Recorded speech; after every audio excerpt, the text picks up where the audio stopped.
Hey, how are you doing? This is my week 5 individual assignment on Cyberwar. Just again, I just want you to see my face so you know that I'm doing the assignment. And now I'm going to go into screen sharing.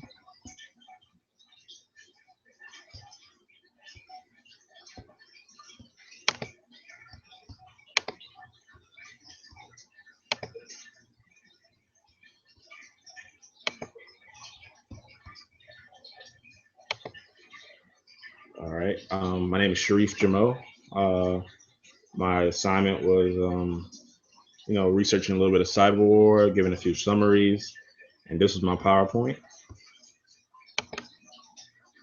Um, so the first part of the assignment was to summarize the PBS transcript of Cyberwar. It was a pretty in-depth summary, and it was I appreciate it being broken down into 4 or 5 separate parts. But the first part was the introduction. Um, uh, the biggest thing that stood out to me was the scariest thought was to uh, understanding that you have enemies, but not understanding what their full capabilities are.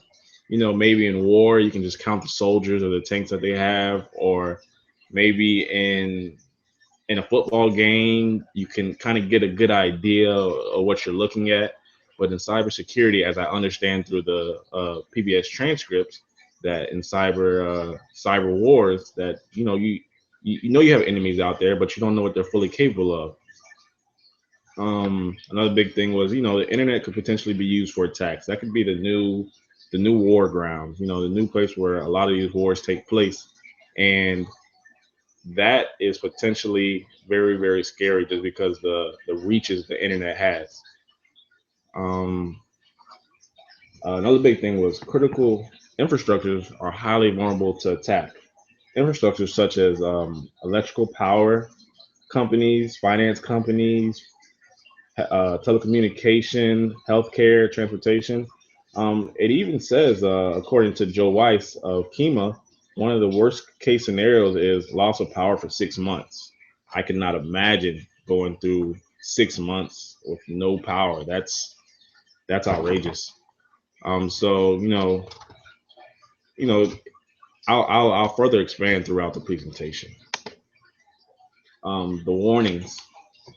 Uh, I picked the warnings because or I picked I mean, I took a few examples from the warnings because there was a few examples, and I just took the two that that resonated the most with me. The Moonlight Maze, it was a hack by what seemed to be somebody associated with the Soviet Union and Russia.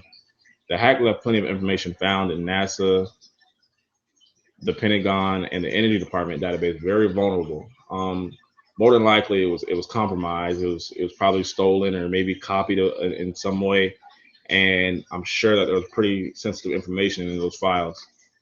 Um, the next case was the Slammer. The Slammer stood out to me because how fast it replicated itself and infected servers running SQL 2000. I don't have much experience with SQL 2000, but I understand that that's a pretty relevant software running on servers. But this worm replicated every 8.5 seconds. It doubled actually. It was the fastest attack in history, according to PBS transcripts. Um, Next, how vulnerable are we? What's needed to secure cyberspace? Um, just reading through the transcripts, this was pretty interesting to me because going forward, I plan to obtain my master's degree in network security. To better secure cyberspace, we should follow a more simplified path. One that doesn't need great expertise at first, but a path that all involved can follow and weed out any weaknesses. Just making sure that our I's are dotted and our T's are crossed, and just making sure that you know the hacker doesn't have the easiest route in.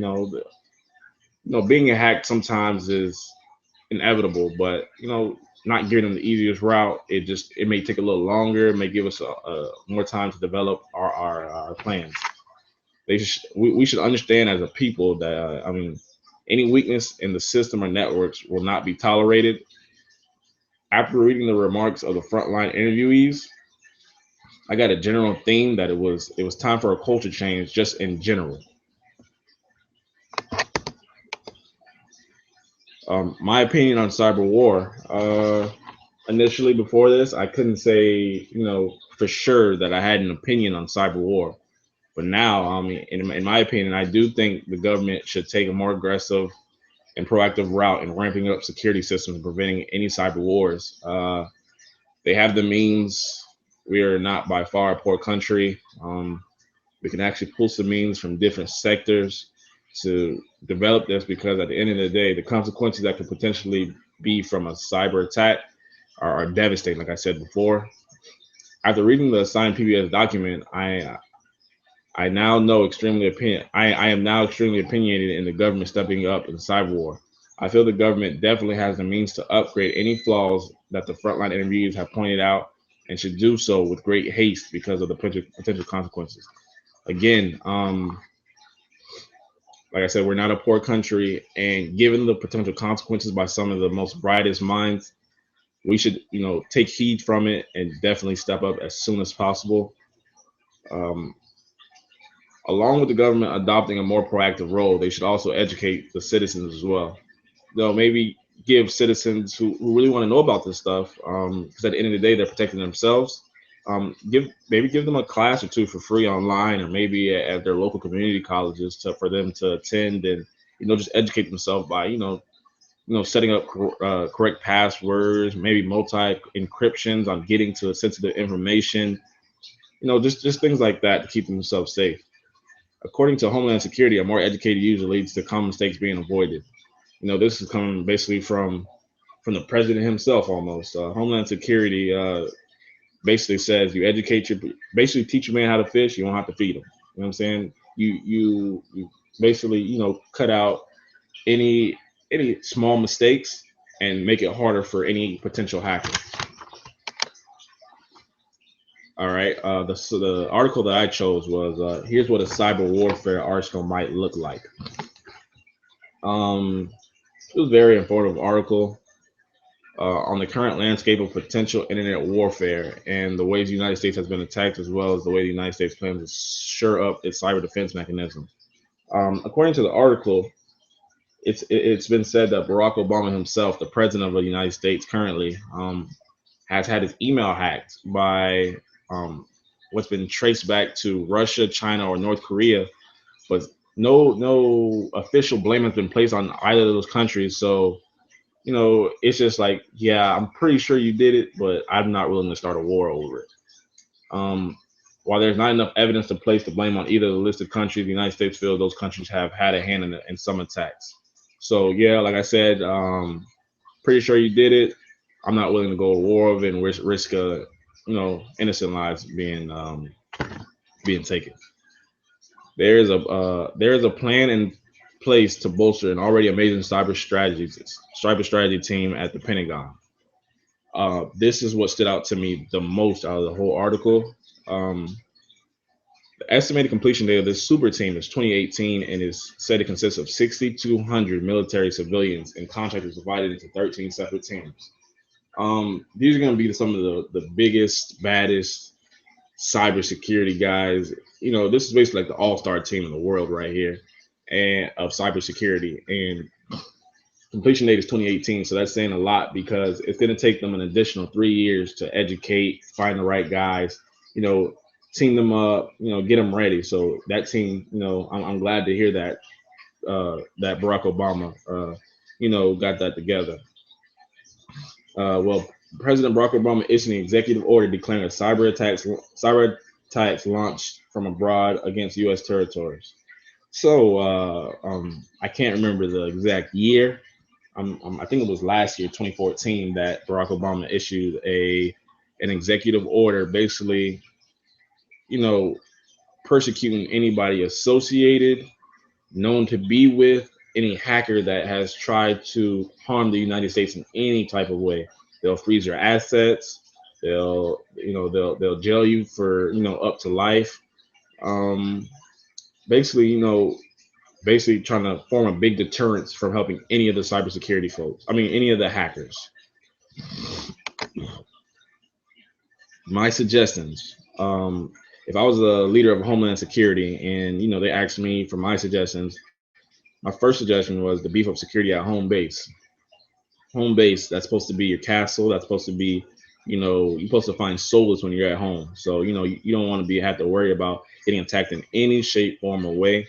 So one of my sources, according to these 5 facts explaining the threats of cyber warfare, which is an article I read, the government is one of the main entities that is a threat to be hacked.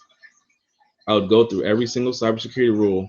I'd comb through it with a fine tooth comb, and one by one, I would root out any rule that is not no is no longer the best practice, or that needs to get better, because the cyber world is a rapidly changing world of information technology.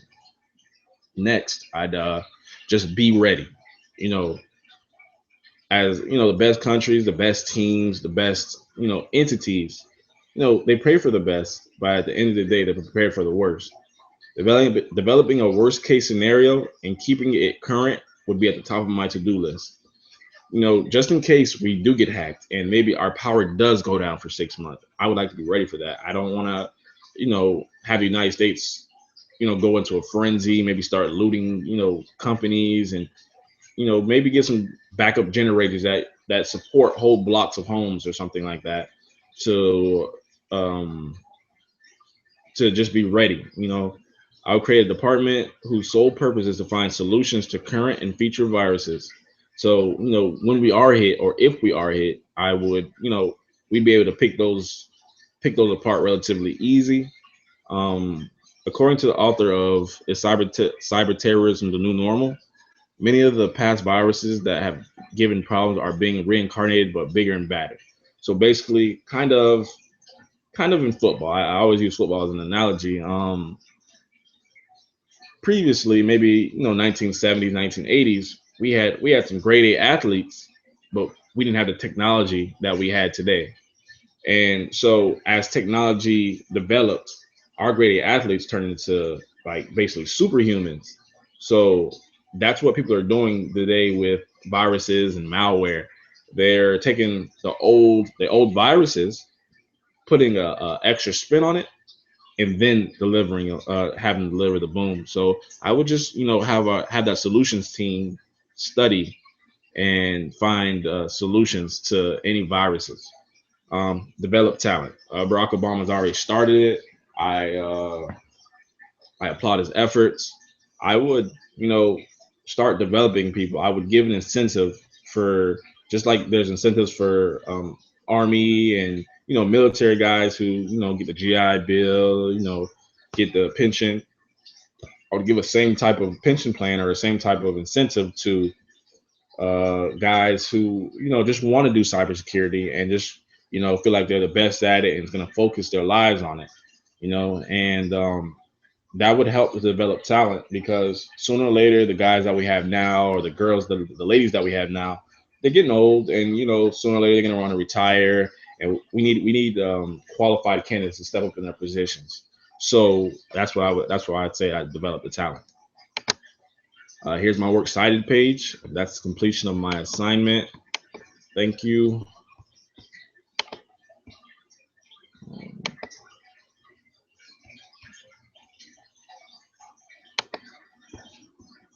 All right.